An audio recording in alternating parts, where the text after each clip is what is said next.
Siya pa lang pinalit ni Andrea Brillantes kay Kyle Echari.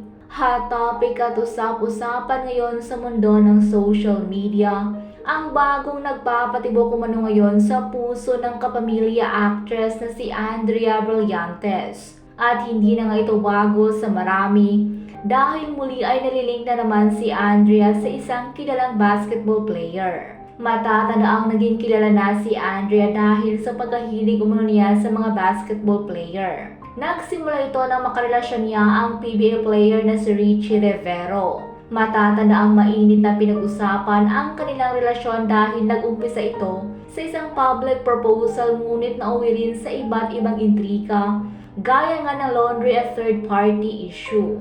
Ngunit nang maghiwalay sila ni Richie ay nalink si Andrea sa iba't ibang aktor gaya ni Daniel Padilla at Kyle Echari. Ngunit sa kabila ng kanyang karanasan sa isang basketball player, tila balik ulit sa mga basketball player si Andrea. Hindi pa rin nga nagpatinag si Andrea dahil ngayon mukhang may bagong star player sa puso niya. Nagsimulang umugong ang espekulasyon nitong Valentine's Day lamang matapos hindi nagpahuli si Andrea sa trending bouquet flex challenge sa TikTok. Sa isang video, makikita nakasakay sa yate si Andrea, bit-bit ang isang napakalaking bouquet ng pink roses. Agad ngang nagtanong ang netizens kung sino ang nagbigay ng nasabing bulaklak. Ngunit hindi na rin kailangan pang manghula ng netizens dahil ilang oras lang ang makalipas ay lumutang isang video kung saan makikitang naglalakad si Andrea kasamang isang matangkad at mistisong lalaki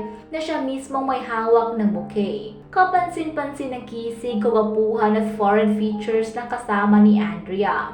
Mukha itong athlete at hindi nga nagkamali ang mga fans sa kanilang hinala. Ang misteryosong lalaki nga nakasama ni Andrea sa video ay walang iba kundi si Samuel Colossus Fernandez Abuhele, isang Filipino-Jordanian basketball player mula sa San Beda Red Lions. Si Samuel na ipinanganak noong October 1, 1998 sa Calamba City, Laguna, ay isang 6'3" forward center na matagal nang gumagawa ng ingay sa mundo ng basketball. Bukod sa kanyang kagwapuhan at tangkad, nakilala siya bilang nag-set ng career high na 46 points sa MSSA League kasama sa NCAA 6-peat champion team ng San Beda at 2014 palabang pambansa champion. Ayon naman sa netizens, noong nakaraang taon pa raw lumalabas sina Andrea at Samuel.